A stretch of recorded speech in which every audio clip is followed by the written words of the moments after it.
All right, thanks, Tom. It's really great to be back on this campus.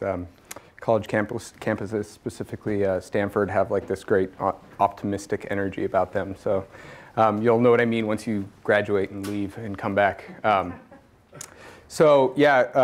As Tom said, I'm Shah Selbe. I'm an explorer with National Geographic. So more specifically, I'm an emerging explorer, which is this program that they have where they look and they find researchers or scientists or artists or even engineers that are doing something that they think could potentially have a big impact on the world in the future, and they bring them into their explorer family. So it's pretty cool in that I get the opportunity to call myself an explorer, and other explorers are people that you all have heard of, people like Sylvia Earle and Jane Goodall and Bob Ballard and E.O. Wilson, really, really cool people.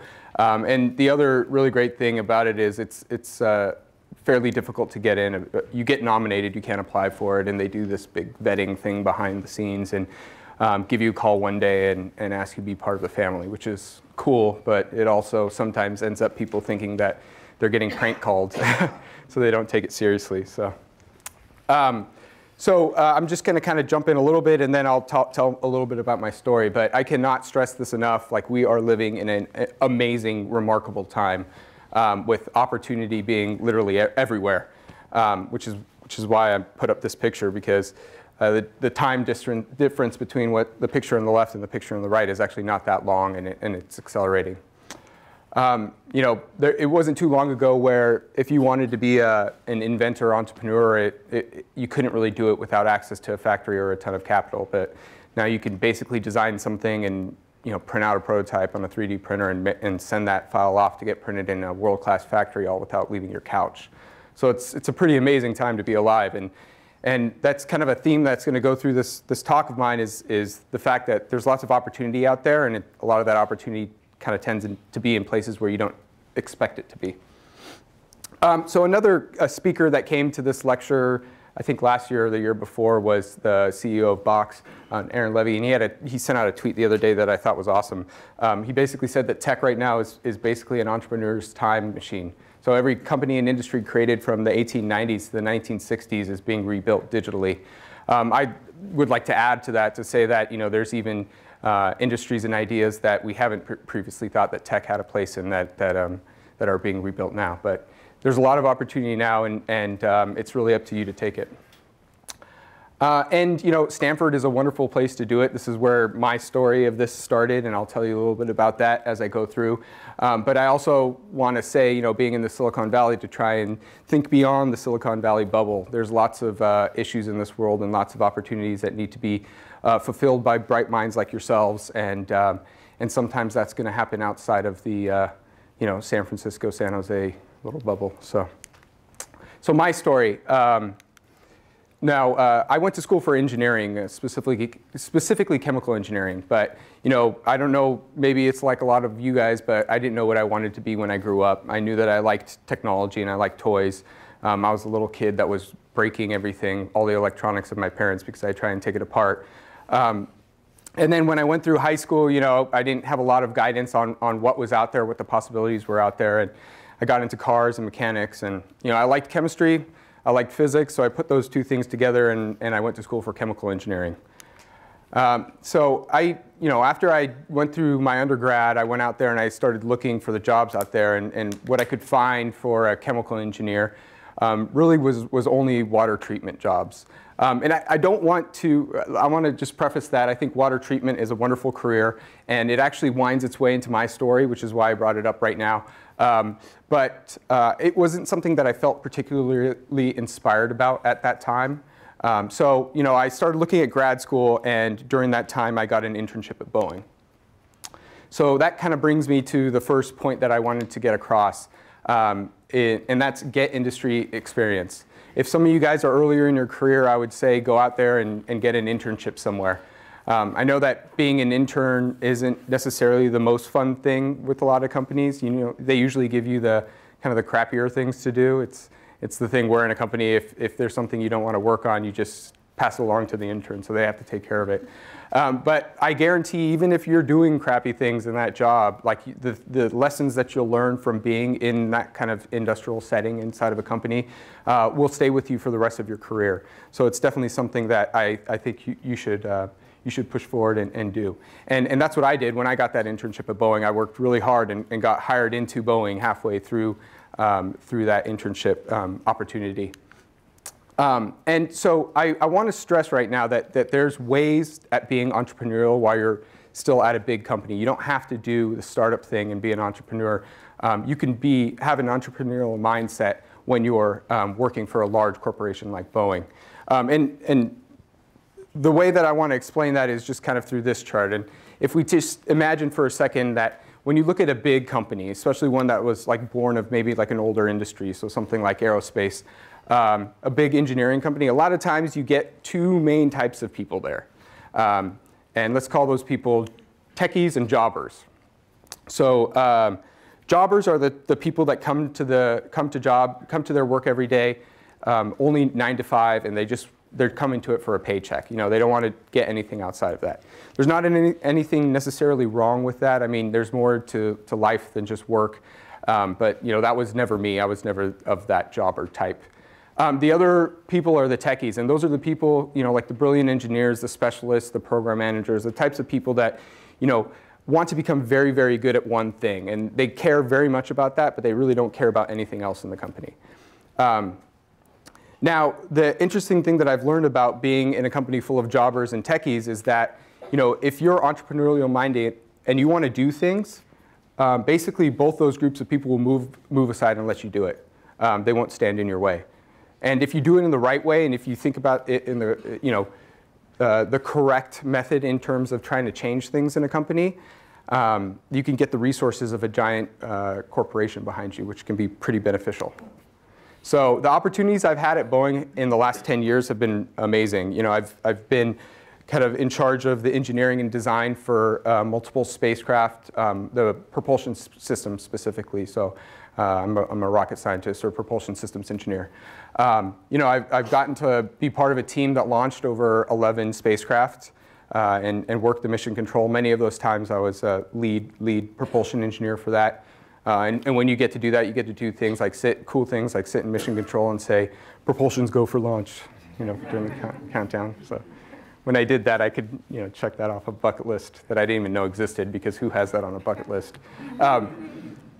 And you know, I got to learn quite a bit about the different things that you can do in that industry. It's been a really, really wonderful opportunity.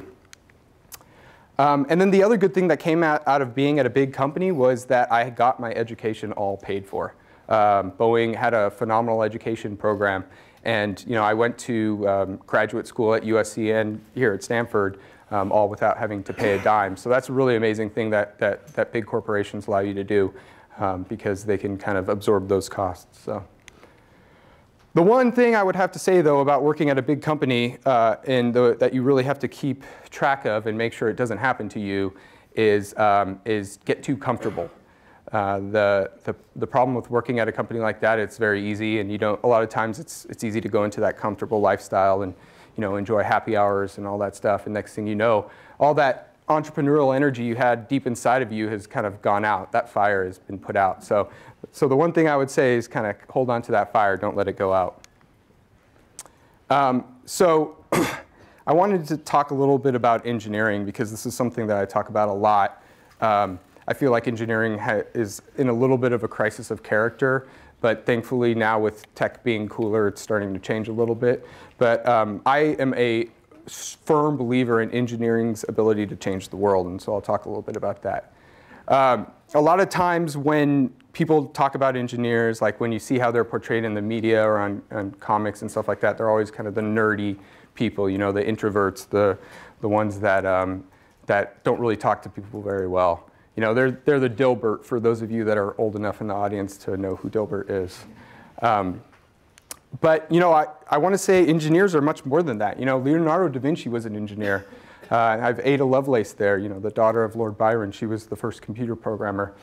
And the Wright brothers' technology turned us into a global society, you know. So Engineers are the ones that create the society that we live in. They create the built society that you and I enjoy every single day. They give us the tools to solve humanity's greatest mysteries, you know. They save lives. There's lots of stuff that engineering does behind the scenes that they don't necessarily get credit for. And in my opinion, there's a lot more that you can do with engineering that we haven't quite tapped into, so including marketing it better. So while I was really excited about the work I was doing at Boeing, and I was technically challenged by that kind of stuff, I still tried to find something where I felt was maybe more aligned with kind of the amazing nature of what an engineer is to me. And during that search is where I found Engineers Without Borders. So I don't know if any of you guys have heard about Engineers Without Borders. I know Stanford has a similar organization called Engineers for a Sustainable World. But basically, it's a humanitarian organization. And the purpose of Engineers Without Borders is to use engineering to help solve the problem that we have across a lot of this planet, which is people's lack of access to things like clean drinking water, sanitation, and electricity. It's a really great organization. It was started in 2002 by Bernard Amadei, who's a professor at University of Colorado Boulder. And when I found out about it, I wanted to learn more and kind of work towards it. So I also know Scott Harrison came here and he talked about charity water. So you guys might know about a little bit of the statistics behind what the problem is. But there's over 2 billion people on this planet that don't have access to those fundamental human rights, things like clean drinking water and sanitation.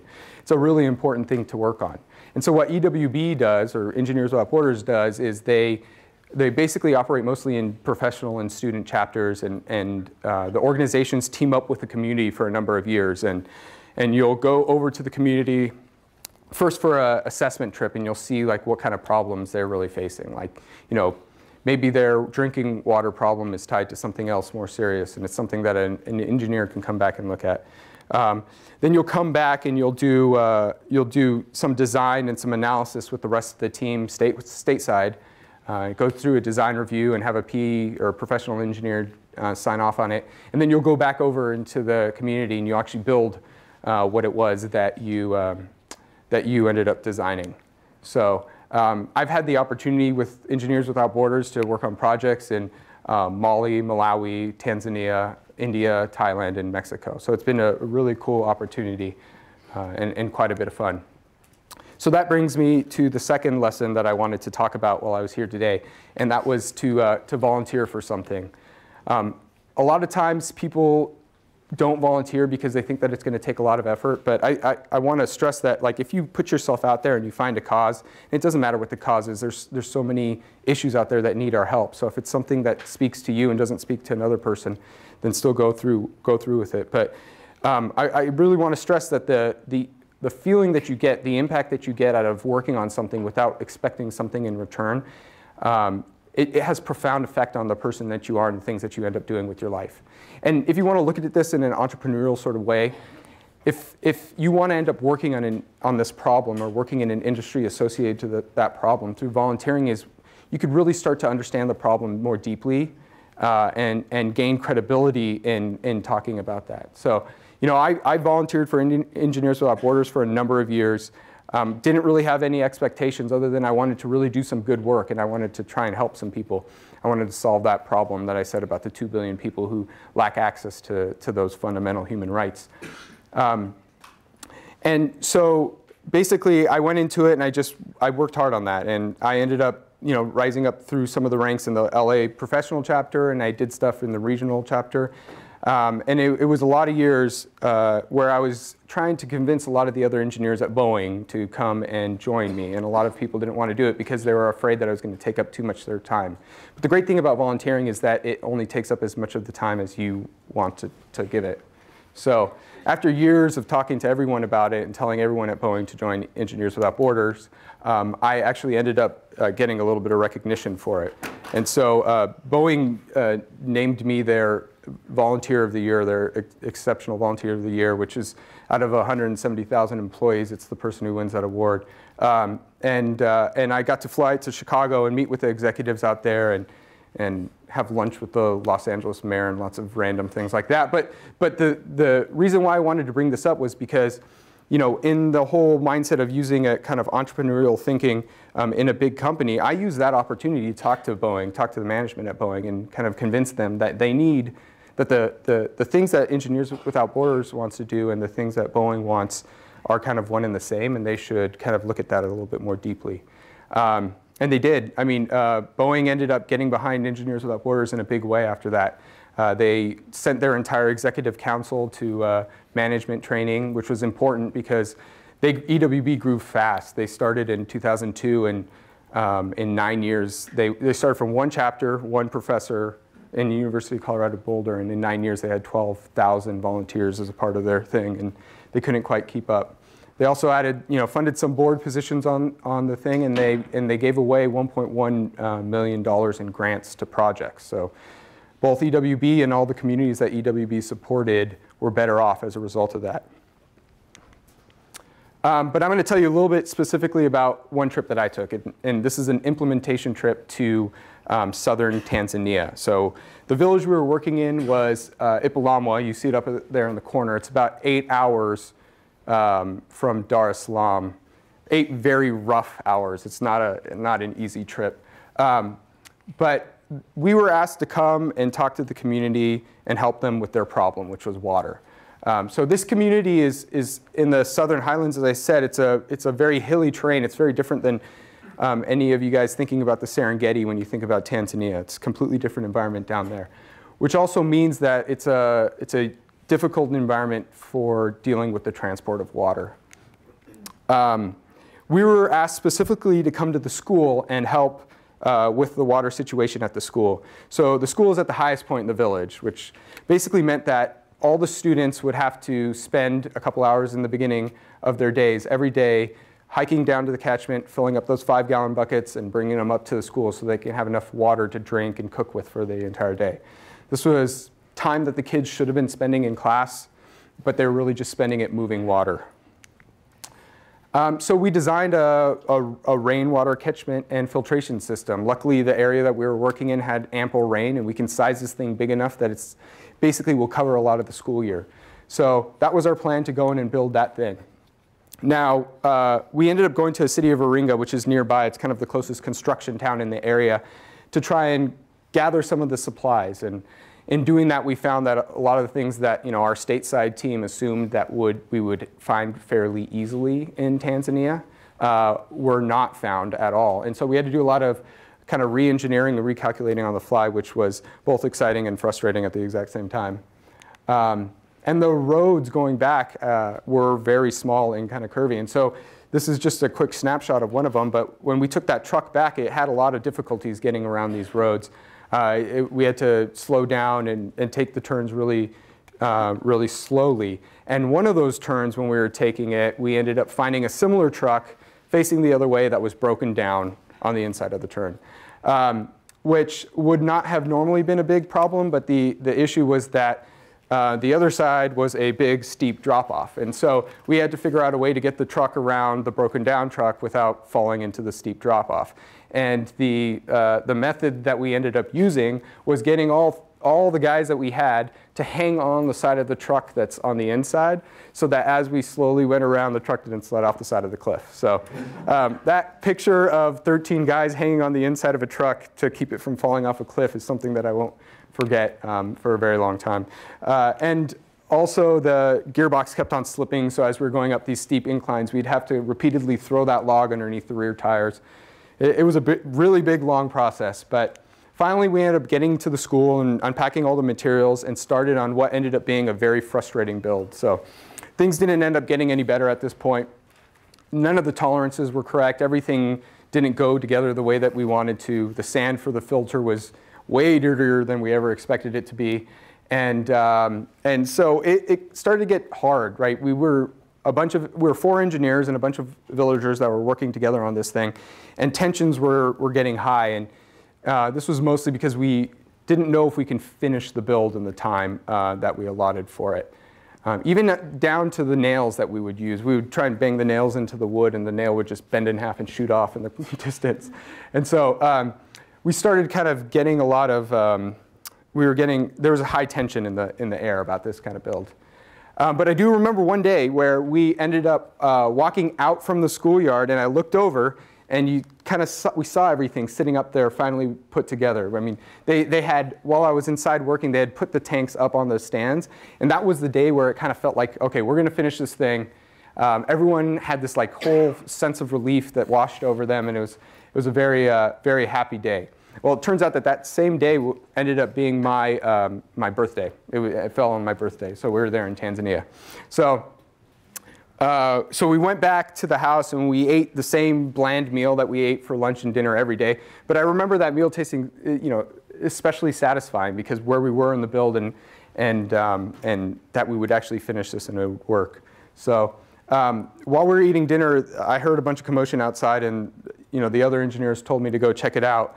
And I walked out back to find the entire village in the backyard ready to celebrate my birthday, which was pretty cool. Birthdays aren't a big thing for this village, so the other engineers kind of organized this whole thing. But we ended up spending the entire night, dancing to drums and drinking corn beer under the most amazing view of the Milky Way I've ever seen. So that's a birthday that it's going to be tough to top. Even if I don't ever want to drink corn beer ever again. It was gross, really bad. So, we finished the project in time. The kids were happy. The principal at the school was so proud of the work that we did that he had assigned a little guest book in his house, and he gifted us one of his prized chickens to take with us. And the system still works to this day. So, I want to stress that if it wasn't for volunteering, I would have never had an experience like that. I would have never met people like that. So I say to you, go put yourself out there and see what's out there. Okay, but it wasn't until I came here, until I was at Stanford, that I kind of found what I consider my true calling. So as Tom talked to a little bit, while I was here, I was taking grad courses in management science and engineering, and I ended up taking Tom's global entrepreneurial marketing course. So I don't know if any of you guys in here have taken that course yet, but a portion of that is you work on a project with a company that comes into the class, and you kind of apply entrepreneurial thinking to it, and as a result of that, that ends up being part of your grade. And so when I took that class, there was one nonprofit in the entire class, and it was the Center for Ocean Solutions, which is a Stanford-based organization. And the problem they wanted us to look at was the problem of illegal fishing. So, like many of you, I probably didn't know very much about illegal fishing. I knew that there was probably some shady fishermen out there, and that it was probably contributing to the problem of overfishing in the world. But I didn't realize what a big problem it actually was. I mean, it's a $23 billion industry, illegal fishing is. Since the 1950s, when we kind of invented this modern way of fishing, 90% of the big fish in the world have disappeared. That's tuna and shark and everything everyone likes to eat. Our current global fishing fleets are 2.5 times what our planet can sustainably handle. And we're just seeing things getting worse. We're seeing, fish stocks crashing left and right. And the worst part about this is that most of it targets developing nations, which kind of robs the poorest people of the planet of their food and their income. And a lot of times, they'll even take those people and they'll put them on the boats as fishers. And a lot of these vessels act essentially as slave ships. They don't let the people off the boats. They're out at sea for a long time. They just dump their catch at sea on bigger container vessels. And barely pay these people anything. So it's actually a human rights issue as well. And 2 billion people on this planet rely on our oceans for their primary source of food and income, the primary source of protein. So it's a big thing. And lastly, I know you guys have probably heard of the piracy problem that we have in Somalia. Well, that piracy problem really came from this. The guys who are now pirates, the Somalians who are now pirates, were originally fishermen. And basically, illegal fishing off the coast of Somalia was rampant. There was lots of Italian vessels that were fishing quite aggressively out there. And they were dumping pollution into the waters, and it basically turned all that water over there into a wasteland. And so, you know, you have boats and guns and no government, and so what do? You become a pirate, and that's kind of where that whole thing happened. It's really sad. So me and two other individuals wanted to work with Center for Ocean Solutions on this problem. And we thought that maybe the right answer to the problem was in technology. So basically, the way that we protect our coasts now is the same way we've protected them for, you know, centuries. Essentially, most of the time what we do is we'll get in a boat and we'll just shoot out there until we randomly find someone doing something they shouldn't be doing, and then they get in trouble for it, which is crazy. And so we thought that there's much better ways to do this. There's a lot of opportunity in this, you know, and so we ended up working on the project, and I was so inspired by that work that I asked the Center for Ocean Solutions if I can continue on as an independent researcher for a number of quarters. And I did that for 3 more quarters. And then after that, I just started working on it for my career. So that's kind of where conservation technology is. It's what I call it now. That's where conservation technology came from. That's where my passion for that came from. And so that brings me to the next lesson that I wanted to share, and that's opportunity exists everywhere. And you know, I wanted to stress this because, you know, when I first started this, if you would have came to me 10 years ago and told me, you know, at Shah Selbe, I believe that you're going to be working on helping wildlife populations in the world, I would probably say to you that I don't have the skills to do that, you know. And then I would never have found out 10 years later that I actually precisely have some of the skills that can help solving some of those problems. So this is an area where I didn't know opportunity exists, and it wasn't until I said, you know what, I'm going to take this class and I'm going to do this illegal fishing project that I found that there was this huge potential there. So that could be in each of every one of your lives. So I want you to all look back at your careers and what you want to end up doing with your life, and think hard and long about opportunity and where that exists. You know, because so often the limits that we put on opportunity are the ones that, you know, we put on ourselves, or society tells us that it's there. And it takes a little while until you stand up and say it enough times that people say, oh yeah, you're right, there is a lot of opportunity there. So a story about that is, you know, there was a time where I was sitting in this meeting and it was full of kind of some marine biologists and environmental lawyers, and they're all talking about the big problems that our oceans are facing. And it was in that meeting where I started seeing the things that they were saying, and I started thinking, you know, that seems like there's an engineering solution there, or, you know, if they only look at what they did in the shipping industry, that could probably help that problem, or here's this little technology that we can fill this gap. And it was there where I kind of, you know, I was aware that opportunity can exist anywhere. And, you know, it's from then that I've kind of moved on through that. So I got to go with Stanford to Palau, and we presented at an entrepreneurship seminar there, a conference there, and I gave a technology plan to the president of Palau, which was pretty cool. I work with the Waite Institute on a project that they're doing in Barbuda, and they're expanding it beyond just Barbuda, but it's kind of a comprehensive mapping of the science and legislation and usage of the ocean around the island. So it's a really neat thing to be able to create all of that stuff from scratch. I work with the X Prize to help them map out what the next 3 grand ocean challenges will end up being. And it's this conservation technology work that ended up in me being named one of the National Geographic Emerging Explorers. So this problem is really, really important, and the reason why is because it's kind of out of control nowadays. So in the last 40 years, we've lost over 50% of the wildlife on this planet in the last 40 years. And it's happening so fast that it's having a lot of people start to call it the 6th extinction. So if you don't know much about the history of, you know, life on this planet, we've kind of gone through 5 major extinctions, you know, Ice Age and things like that. But those other 5 extinctions were caused by asteroids or natural phenomenon, and the 6th one is caused by all of us in this room. So the illegal wildlife trade is the 4th most lucrative trade on the planet after drugs, human trafficking, and arms, weapons. 35,000 to 50,000 elephants are poached annually just for their ivory. So in the last hour, you know, we've been up for half an hour, but in the last hour, 4 of them have died. 4 rhinos are poached every day, and these are small populations. There's 5 northern white rhino remaining, and there's 35 Javan rhino remaining. And there's more tigers in backyard of people in the US than there are in the wild.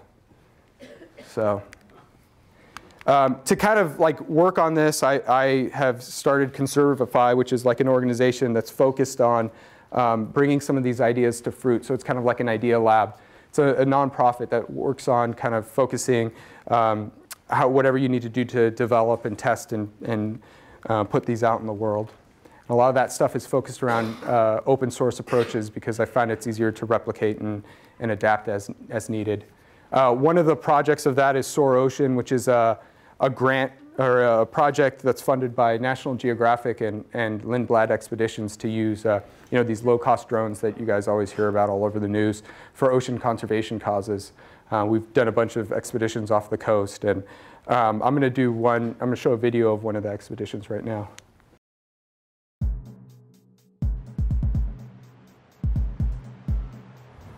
I'm Shah Selbe. I'm an engineer, an ocean conservation technologist, and an emerging explorer with the National Geographic Society. This weekend we're in San Simeon on the beautiful coastline of California.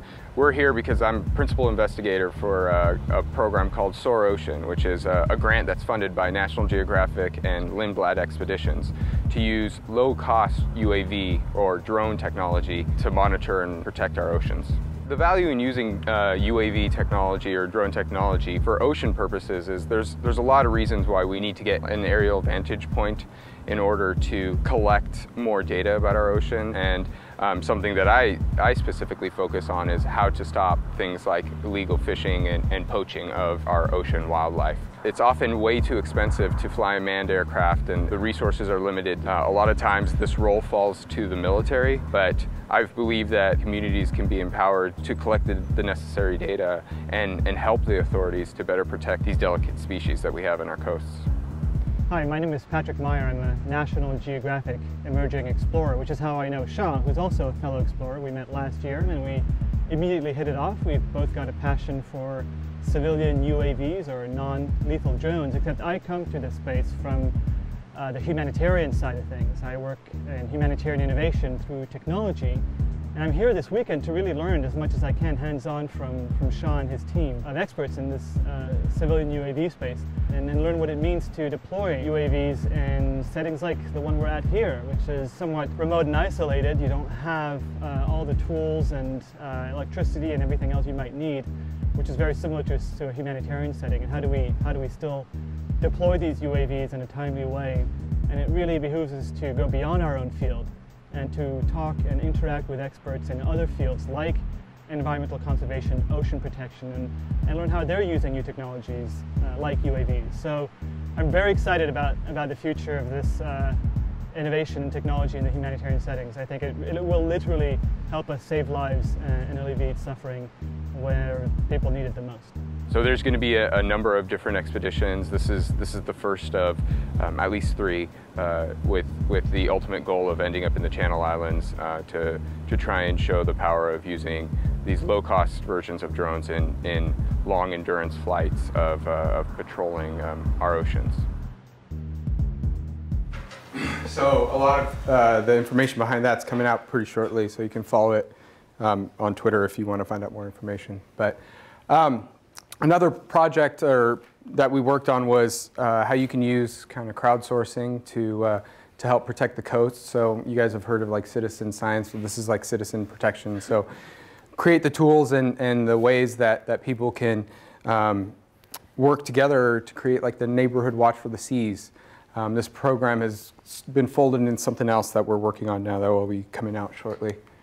And then the final thing that I work on is a lot of different types of sensors and other kind of open devices that allow us to understand more about the environment and help us protect the environment.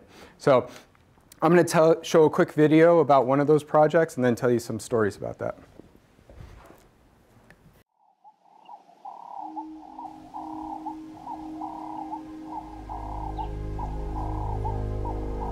The Kalahari is the birthplace of our human existence. It's the sanctuary of the sand bushmen who were to 100,000 years ago populate our planet. and results in all of us. And when you come out here, you get to be part of the cycle of life, the cycle of death.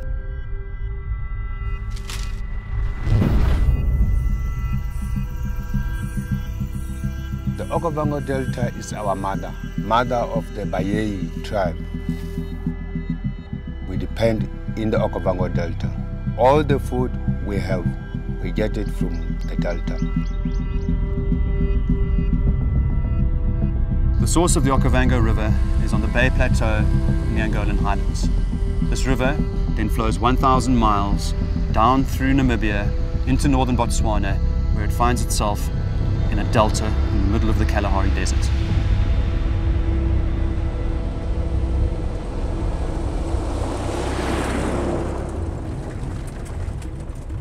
"27 years of war ended in 2002. The development in Angola since then has been rampant. We're looking at the potential for dams, for agricultural developments, for pumping schemes. All of these things are going to change the flood dynamic in this sensitive wetland ecosystem. If the water disappeared, our tribe, they won't survive anymore. Animals as well, they won't survive because they're water dependent. The urgency is now. We are taking dugout canoes, or mekoro, with our team down the length of the Okavango River. The idea of it seems like madness. Never forget where you are. You have to make sure that you keep your eyes open so that you know where they are, or you listen very well to hear. Big one in front.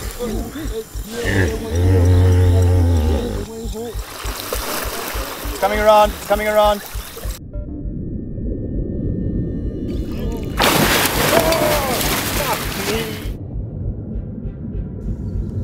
We've been living out here, used to sounds of hippos, like you can hear them behind me right now.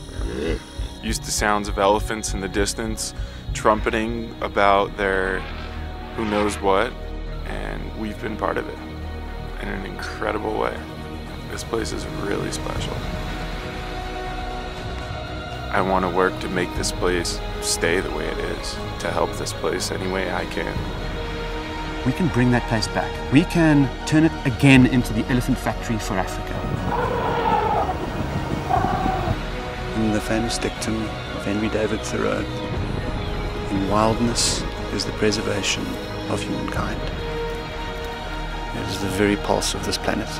And when we lose these last wilderness areas like the Okavango Delta, we lose the beating heart of our planet. I don't know how many of you guys know about the Okavango Delta. That's a kind of a good summary on it, but it's in Botswana, and it's easily one of the most amazing places on this planet.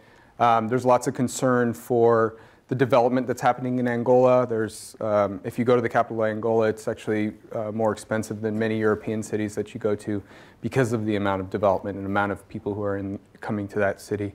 But this is the Okavango Wilderness Project. And so the project lead was Steve Boys, the person that you saw talking. He's a TED fellow and biologist. He does this multi-year expedition in the Okavango to do surveys of birds and other mammals. The other guy you heard talking was Greg Trenich, and he was a National Geographic Adventurer of the Year. He runs an organization that does put scientists in touch with adventurers that are going to go climb Everest and other places to get really hard to find data. And J.R. Thorpe is kind of the data artist. He's a brilliant data artist that runs an organization that's rethinking how we're consuming information and everything. And I'm the project technologist, so I help to kind of figure out what technologies we can use to monitor the delta and make sure that doesn't actually happen.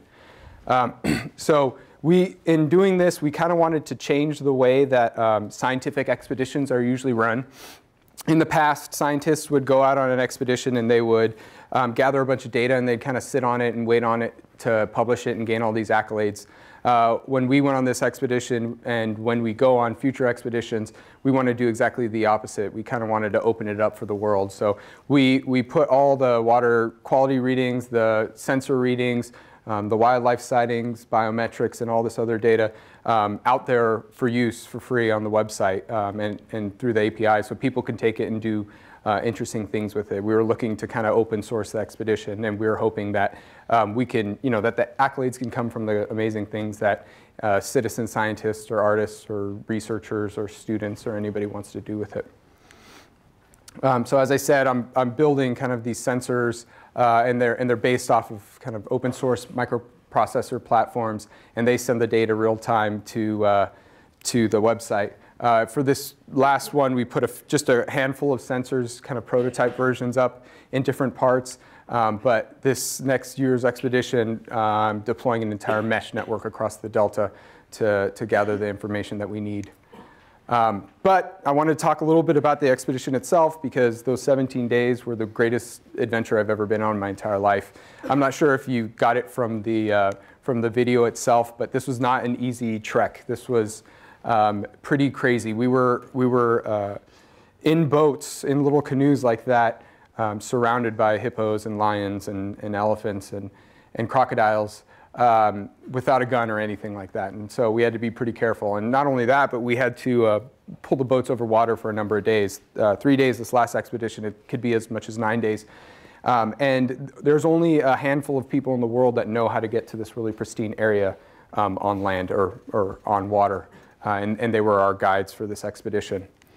While we were dragging the boats over water, we were walking through things like this, and there was one moment where I lifted my feet out of the water and I had 9 leeches on my legs at once, which is pretty interesting. 5 on one leg and 4 on the other. But we got through all these reeds and all this papyrus, and we got to pretty much the most pristine area I've ever seen in my entire life. It was so much wildlife there. It felt like you were in the middle of a Disney movie. But you could see right here, this is just the front of a huge herd of elephant. There was around 50 elephant there. But also in that picture, we have a crocodile, hippos, and lechwe, and birds. And this was everywhere we looked. And just right after this picture, you see a piece of it in the video. But the elephants and the hippos, basically gone into an attack on each other, which was pretty amazing just to see right in front of you. It was like you were watching a Planet Earth documentary, but it was literally in front of you. And so I don't know how much you guys know about hippos, but they kill more people in Africa than any other animal out there. They are horrible. They're scary. And we were charged by a number of them. The thing that hippos do is, there was sounds of it in the video, but basically they sit at you and look at you like this, and they grunt, and they make this noise that's like, oh, oh, oh, oh. I mean, it's kind of a grunt, and it's kind of like an old man laughing if you put both those together. And then when they want to charge you, they drop to the bottom of the water, like onto the bottom of the channel, and they run.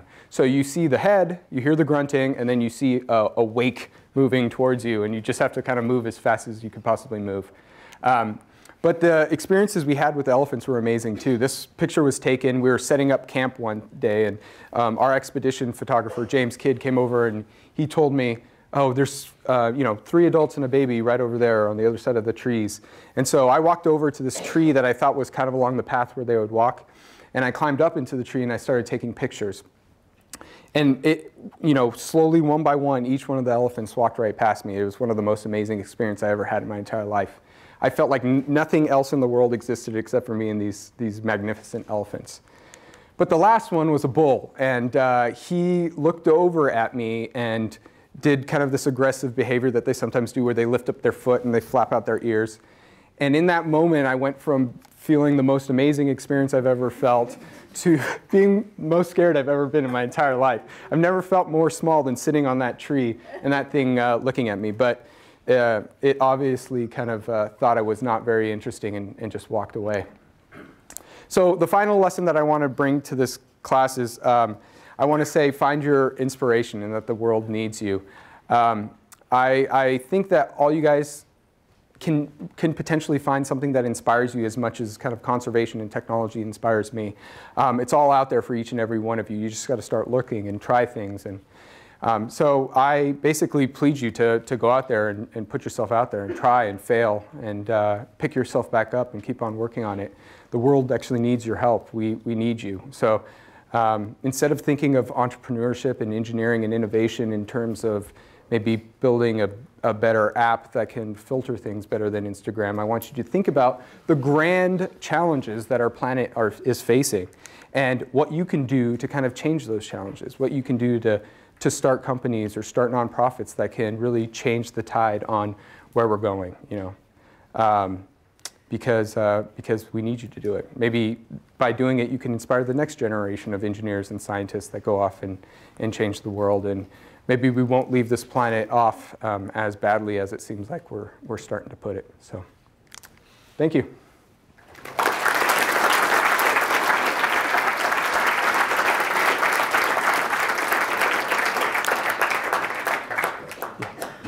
Questions? So there's an implicit rat race in the corporate world where almost every single bit of your energy is given into climbing this invisible ladder, and that's the reason I guess you weren't able to attract a lot of other engineers that are going to join in your efforts. How have you been able to manage to do so many amazing projects while working in the corporate world? So the question was, there's kind of this rat race in the corporate world that basically is the reason why a lot of engineers didn't want to volunteer alongside me. And the question was how I was able to do all this stuff while working in corporate America. And I guess my only answer was that I found something that I was passionate and inspired by. And so I'm not going to lie, I work very long nights and weekends on things, and sometimes it feels like I'm doing two full-time jobs. But I'm in a position where I feel so inspired that sometimes it doesn't matter. And then, as you kind of work hard towards something, I mean, you see this in entrepreneurship, right? Like entrepreneurs see this. If you're working hard towards an idea, you have times where you feel like it's the greatest idea in the world, and you have times where you feel like you're an idiot, And so it kind of goes through these waves, and that's the same thing that happens when you're working on anything, especially things like this. And you just got to kind of convince yourself to work through it. Work through the stressful times and keep on pushing, and maybe eventually you can get there. While doing all the project you showed us in Africa, how much would you say did you learn during your studies, and how much did you learn during the job? So the question was like, in pertaining to the project in Africa, how much I learned when I was studying and how much I learned on my job. I learned it all on the job. So I'm an engineer, and I know engineering principles, and I've worked in industry as an engineer, and I understand kind of how to go about those problems. And I've learned a lot of that stuff from school. My master's degree was in systems engineering, so I know how to look at things from a systems perspective and boil down the requirements and everything like that. So I use that in this stuff. But the technology itself, I mean, most of it I've kind of just learned from working with people or the internet. I mean, that's part of the whole, we're living in this amazing time, right? We have the opportunity to learn these things. And if you hang out around like maker spaces or anything like that, most of the people that are building interesting things in a lot of the maker spaces are not engineers. They're just random people who have figured out how to build something, and they're buying hardware and doing it. So. With the drone technology that you mentioned, or you showed us in that one video, is there a plan? How do you plan to spread that? Is there a model for selling that to entities? How do you see that growing and scaling in a productive way? So the part that was already funded was to put together all the information around it, what the limitations are, like operations, kind of lessons learned, everything, and through the expeditions, and all that stuff's going to go on the Soros website. So it's effectively going to be open for anybody who wants to use it and do anything with it. Now, what Sorocean's going to do beyond that is probably work on creating some off-the-shelf drones for specific uses that they can do. I don't want to build my own drone. There's a billion companies doing that nowadays, but configuring it in the correct way and deploying it is something that there's a ton of interest in. So do you plan on starting your own nonprofit, or would you rather keep this as a voluntary experience? Yeah, that's what Conserve is going to be. It's a nonprofit, so it's going to eventually kind of. there's some things in work to move into doing that in a bigger scale. So. Shah, they may not have heard the question. Oh, the question was, am I going to start this as a nonprofit or just do it on the volunteering side? And I said that it is a nonprofit and it's moving towards the kind of much bigger operation. So that's the plan for 2015. More suggestions about stopping this illegal fishing problem across the planet? Yeah, so the question was more suggestions about stopping the illegal fishing problem. So the number one thing I can tell you guys that you should do is download the Seafood Watch app from Monterey Bay Aquarium and don't eat the things that are red on it. Like, that's the easiest thing that you can do. It's super easy to do.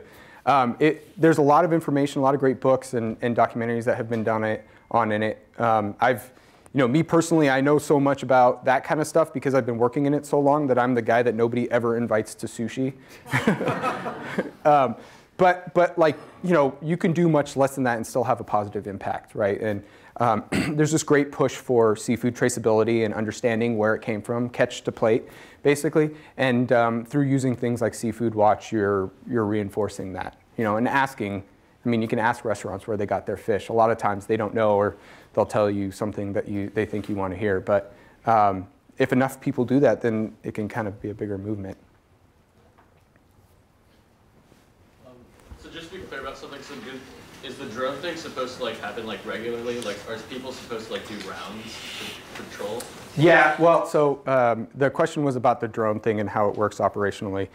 So yeah, you can patrol with a fixed wing that's got a longer range on it. Obviously, it's going to be more near-shore stuff right now while the endurances are lower. And then quadcopters would be more for technical type evidence gathering. So that's the model as of right now. What would you say is the ultimate impact or legacy you want to leave after your career is done or your work is done? So the question was, what would I say the ultimate legacy or impact that I want my career to have? The number one, that's super easy. I want engineers to start thinking about problems outside of what school has told them are the only problems they can work on.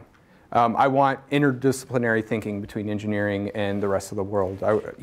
I think that there's a great potential. There's a lot of people doing really stupid things now that if you just had someone who had a different perspective come in and say, just check it out and look at how they're doing it, they might be able to save a lot of resources, change things that they're doing and potentially change the world. I mean, I think that through doing that, through collaborating with each other, we can do quite a bit. So I'd love to inspire other engineers to do the same thing. That's what I would like to do. Oh, and stop all the wildlife crime if I could do that. But that's a little difficult. How effective was your initiative for conservation? I'm sorry, I can't hear. How effective was your initiative? How effective is the initiative for conservation? I mean, it's been huge. There's tons of nonprofits that want to work on it. We have pilot projects that are working all over the place. When I first started talking about this stuff, nobody was talking about technology and conservation. There's very few people, but they were looking at companies that already produced things and everything was overpriced and it didn't really work very well. Now Google's looking at different ways that they can help and stuff. So I think it's been huge over the last couple of years, the changes that we've seen. So we'll see how things go in the future. This stuff kind of takes a little while to kind of go through and make a difference. Can you talk a little bit about your failures? It seems that things came to place almost all the time to you, but then you say when you fail, make sure to pick up yourself and move forward. So can you talk about your challenge? Yeah. So the thing was to talk about my failures a little bit, because I think the way that maybe this sounded was that I haven't had a billion failures, which I've failed more than anything else. I've failed way, way, way more than I succeeded. I basically, every time I try something and it didn't work, I just kind of started again the next day to try over. So every single project you had there was just riddled with failure. I just didn't let it affect myself, So I don't want to, I mean, failure is a part of this whole thing. It's the way that you move forward. Nobody ever creates anything without failing before. And if you do, you're very lucky, and I'd like to meet you. But yeah. Okay. Yeah. Are you guys building predictive models based on when you catch illegal activity on the seas and using that to target your patrolling efforts a little bit more? Okay, so the question was, are we looking at predictive models to help target the patrols and the enforcement? And the answer is yeah, that's part of what's going into, when I mentioned the MPA Guardian went away and it's going into something bigger, that's basically what it is. I'm also working with an individual that has done it for drone technology. So they did it to try and help find where like rhino poachers would be. So we can do similar things with illegal fishing. So yeah. Once you find illegal fishing, what do you do about it? So the question is, once you find someone's like illegal fishing, what do you do about it? That's a particularly loaded question. The first step is finding it, which we're not doing right now. So that's where my efforts are focused right currently. If you can gather enough objective evidence of what's going on and kind of prove to people other than it just being an arbitrary fisherman saying he saw this happening, then you could start to change the legislation around it and start to put pressure on the governments to do more about it. There's already some pressure being done, but we're like way early in the process. We weren't documenting it well in the first place, and so a lot of the projects that I worked on were focused much more on how you fix that problem first. Once you document it, then like how do you kind of make sure that that stuff sticks and enforcement gets strong enough to deter people from doing it and move on from there. So typically the way that it would happen is if you could prove someone's doing it, then they would get arrested and their stuff would get confiscated. They'd probably get fined or the boat would be destroyed. It depends. The laws differ from country to country. But there's some countries are starting to collaborate and work together on this sort of thing. They have regional management organizations that are kind of addressing this sort of thing. But everything's different right now. The way every country does it is differently. If everyone did it like the US, it'd be fine, but the US has spy satellites and all sorts of stuff all over the place that we see. And the US had just barely started to care very strongly about illegal fishing. Obama had put out a proclamation about it this year, but before that, they would basically be looking for like drug trafficking and things like that. And if they ended up finding someone doing some kind of a wildlife crime in the drug thing or human trafficking, then they would get them there. But a lot of my efforts are trying to see how to standardize that across the countries, and especially if you can standardize it across the countries that don't have as much resources as like the US and Canada and UK and people like that. Countries like that, then you can raise the bar and change the way we do things.